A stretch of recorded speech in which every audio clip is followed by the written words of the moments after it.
Hey guys, Coach Kuiper here. Another installment of Kuiper's Coaching Concepts. I wanted to talk today a little bit about the left-handed pickoff moves. As a right-hand pitcher myself, I spend a lot of time talking to guys about the mechanics of right-handed pitching, pickoffs, etc., controlling the run game from the right side. Often an underutilized or underappreciated component of coaching is to coach players how to effectively control the run game from the left side. A lot of coaches and parents maybe think that just because they're a lefty, they're going to automatically be good at controlling the runner because you can see the guys in front of you. But what I wanted to go over today are a few key fundamentals as well as some tells that you might have in terms of giving away the fact that you might be picking over.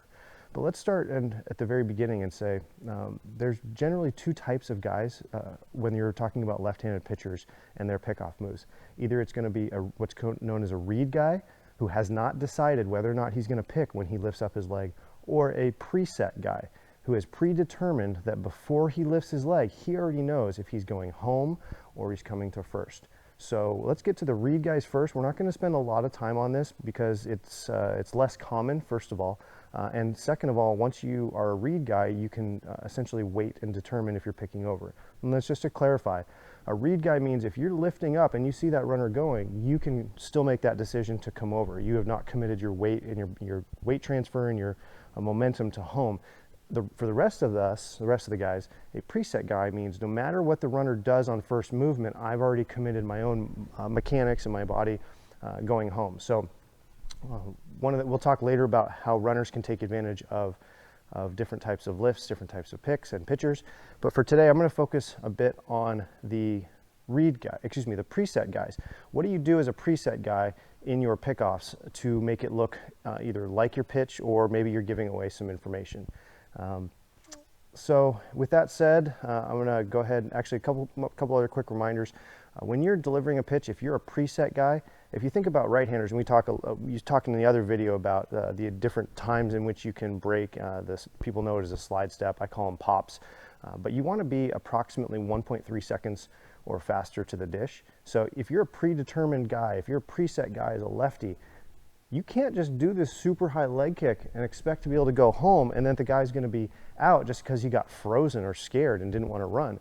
Good base runners are going to go on first move. And if they go on first move, then you have to be as quick to the dish as a lefty as the righties are. And generally speaking, 1.3 is about the max cutoff, 1.4 if you've got a legit catcher. But if the average base runner takes 3.5 seconds to get to second base, and the pitcher takes 1.3 to get to home, now you're talking about a catcher who's got to have to be consistently 2.0, and that includes the catch and the tag at second base. So there's a lot of things going on, and just keep in mind that you can't just be this super high, slow leg lift guy if you're going to be a preset guy as part of this. So well, let's move on to some of the mechanics and some of the tells that you might have for left-handed pickoff moves. I brought a resident lefty to join me and give a little bit more of the visual so I can point it out. One of the first things I want to back up and make sure I emphasize, if there's one takeaway from this, one of the things you guys should start looking at is making sure that every single pick looks as close to your pitch as possible for as long as possible. What does that mean? That means as you're lifting, everything should be the same, and as you're pushing down until handbrake, everything should be the same. A lot of times guys will give information away either well before that or somewhere in the process, and it's a dead giveaway. And what I would recommend is, I love the app Huddle Technique. They're not a sponsor, but they provide a phenomenal service. It's a free app you can download. Take a video of a pitch and a pick and look at yourself and try to understand some of the differences. And then use what we're about to show you here to look for the 5 or 6 different keys that might be in your pickoff motion that is different than your pitch motion. So to start it off, let's just go ahead and have Colin here show us what it might look like on a typical pitch when he coils up and gets ready to deliver the ball home. And Colin here, as we talked about, he's a preset guy. He makes his determination before as he lifts up. So Colin, go ahead and just show the audience what it might look like with your pitch. Okay. Right, now go ahead and maybe, for a lot of the kids at home, a lot of the guys try to think about velo, they try to coil up and do that. So what we're going to do is we're going to try to take what's a more common. Colin does a nice job of hiding his pitch and pick, but for a lot of the guys who do the coil, so you just saw that coil. Now as Colin, go ahead and show that, lift that, hold that balance position, that coil. So you see that coil right there. Now relax. Now what you'll see, that's on the pitch. Now what you'll see on the pick, that same coil guy will go ahead and lift up and try to pretend that he's gonna pitch, but he's actually picking over. So let's go ahead and reset that. Yeah. So that was a good indication of a pitch, the coil and the pitch, but go ahead and lift up and show that gap.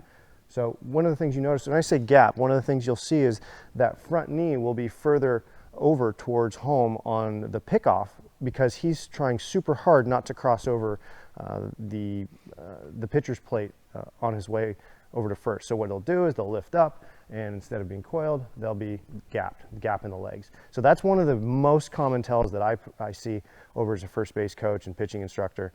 Some of the other tells that you might have is hand position. So go ahead and show where your hands are coming set, and then where do you lift them up on a pitch versus a pick. Some guys will be super high on a pick, whereas they're nice and controlled on a pitch. Some guys in other positions, but ultimately check for the glove position.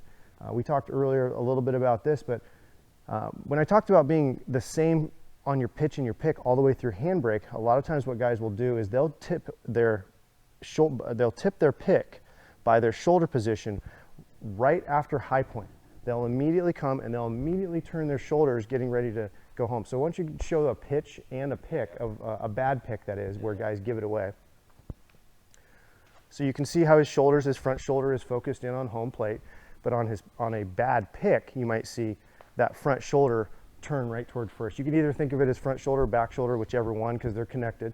So that's another dead giveaway. And if you can keep those the same all the way through handbrake, yeah, you're gonna have an open throw, meaning you're not gonna have a lot of rotation, but you're only throwing 60 feet, and we're talking about deception over velocity of getting the ball over to first. So shoulder position is another one.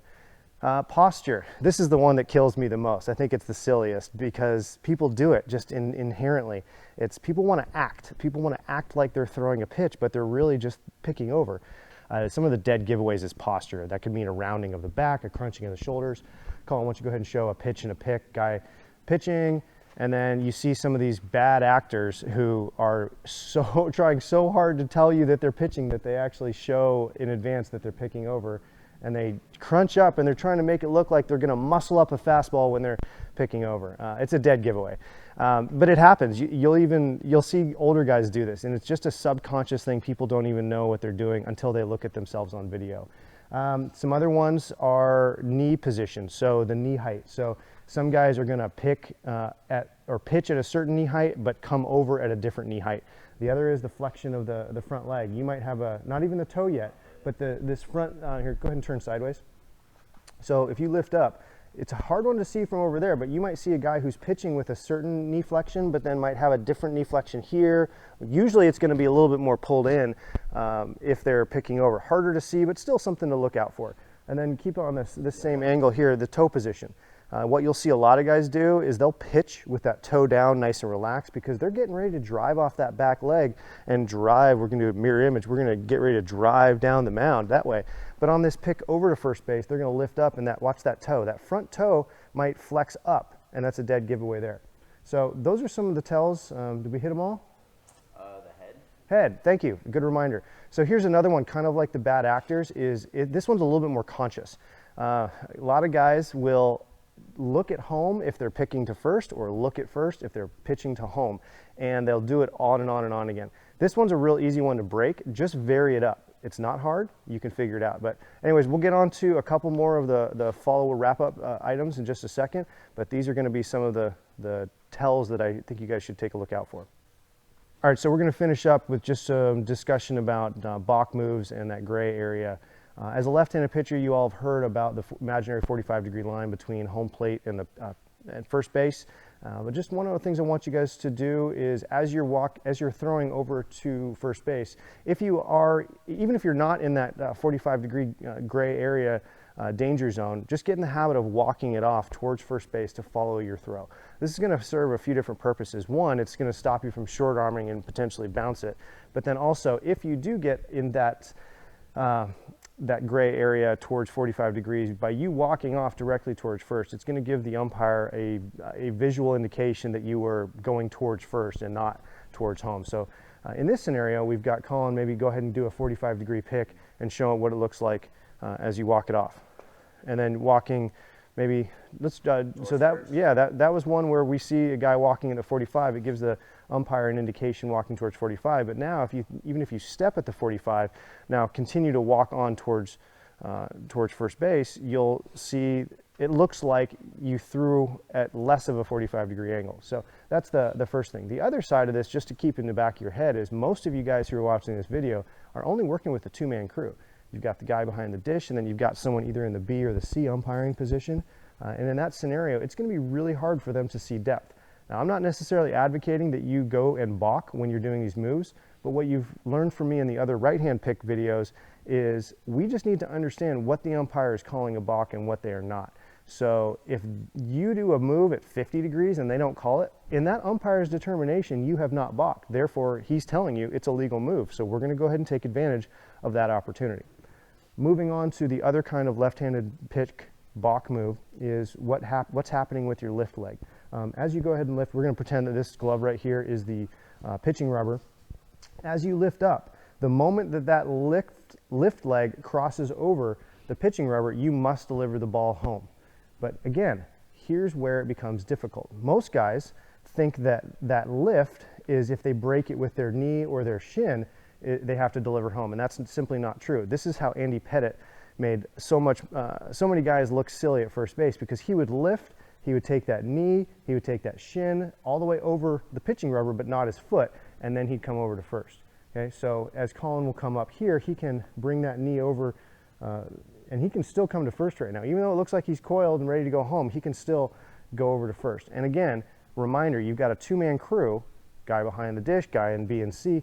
How is he going to see this foot cross over? It's really tough, really, really tough. So again, I'm not going to advocate that you do a balk move. However, again, push those limits, find out what they're going to call.